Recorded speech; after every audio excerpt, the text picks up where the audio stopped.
Bonjour à tous, bonsoir à tous, ici Angelo pour une nouvelle vidéo, une nouvelle semaine sur Terre, j'espère que vous allez bien chers amis.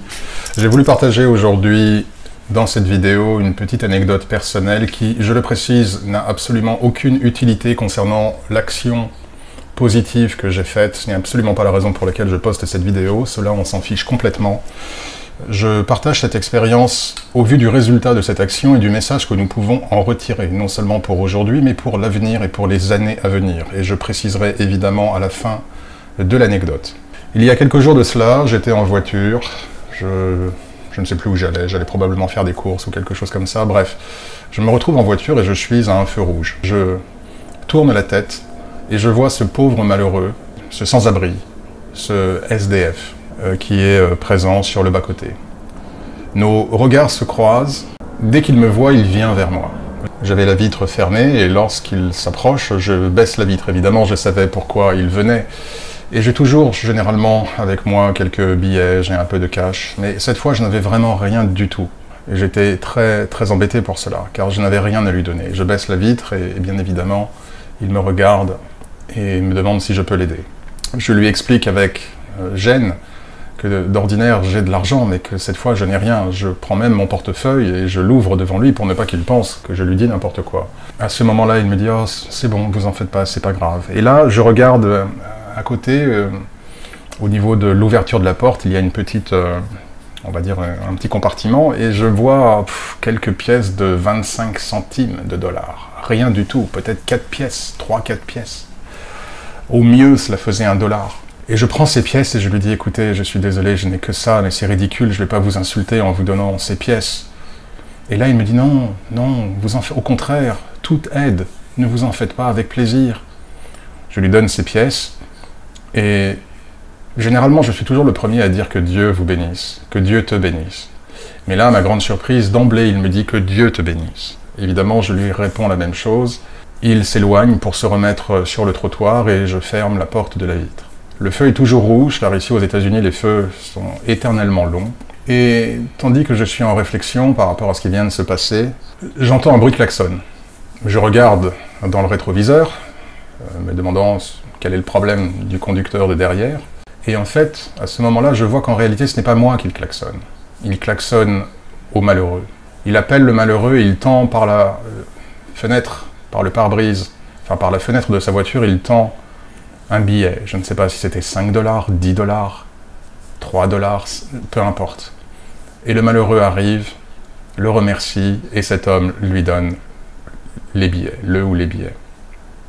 À ce moment-là, le feu passe au vert, et je poursuis mon chemin. Voilà l'anecdote. Ce que nous enseigne cette anecdote, c'est que je suis sûr à 100%. Et une fois de plus, cela n'a rien à voir avec ma propre personne. On oublie complètement Angelo dans cette histoire. Si je n'avais pas donné ces quelques pièces à ce malheureux, le conducteur derrière n'aurait probablement jamais donné de l'argent. Et que voyant un conducteur faire une œuvre positive, généreuse, altruiste envers ce malheureux, l'a incité à faire de même. L'expérience est forte parce que, comme vous le savez et comme je l'ai plusieurs fois dit en empruntant cette citation, je mettrai le nom sous la vidéo, car là je n'ai pas le nom de l'auteur. Le mal se nourrit de l'inaction des gens de bien. À l'inverse, cette expérience nous prouve que le bien se nourrit de l'action des gens de bien.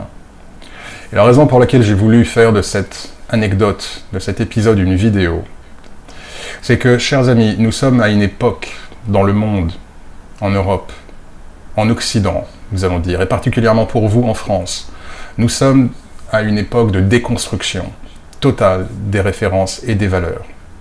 Les valeurs deviennent inversées et les forces du mal s'accentuent. Les gens ont de plus en plus peur, les gens sont de plus en plus énervés, sont de plus en plus agressifs parce que la vie est rendue de plus en plus infernale et impossible pour chacun de vous.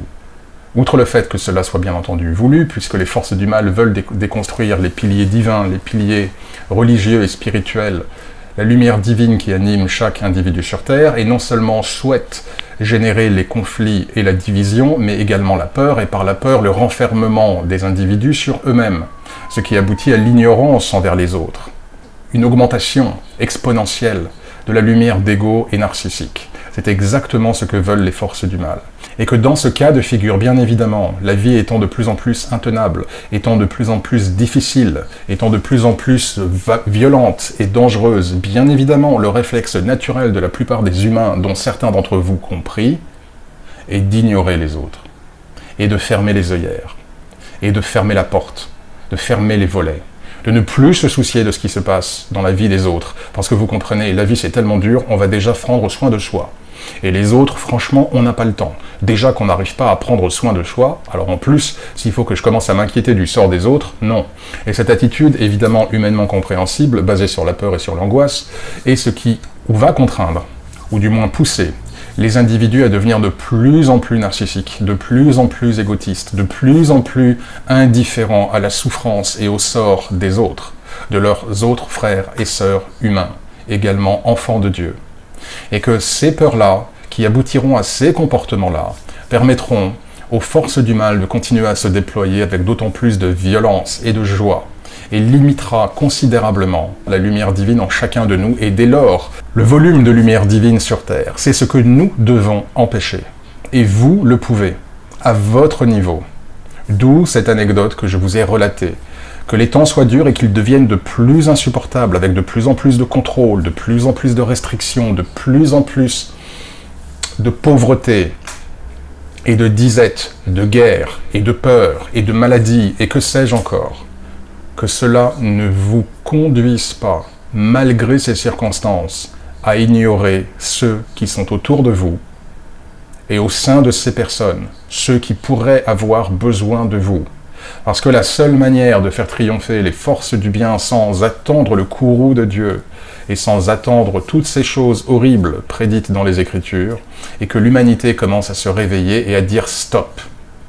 Nous ne voulons plus nous laisser faire, nous ne voulons plus être des moutons, nous ne voulons plus être propagandés, nous ne voulons plus être victimes de la peur, nous ne voulons plus que vous nous changiez. Du fait de toutes ces énergies négatives, voire maléfiques que vous envoyez sur nous. Nous allons continuer à demeurer des enfants de Dieu et des conduits de la lumière divine.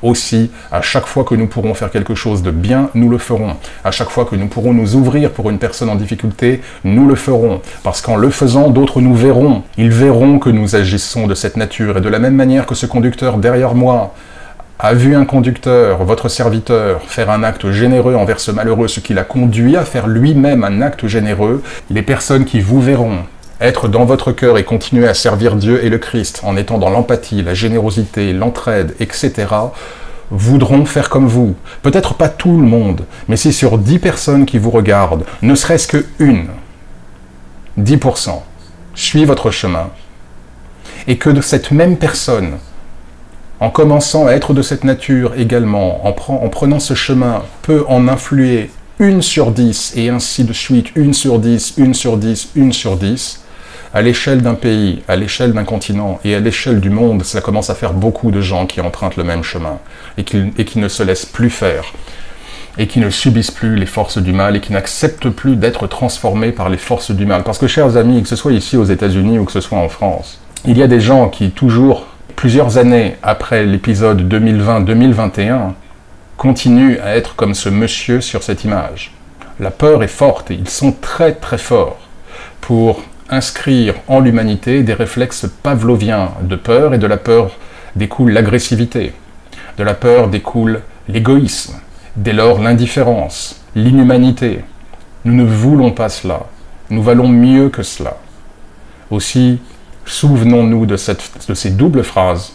Le mal se nourrit de l'inaction des gens de bien. Vous ne voulez pas être un gens de bien qui demeure passif, qui laisse faire, qui coupe sa lumière parce qu'il a peur.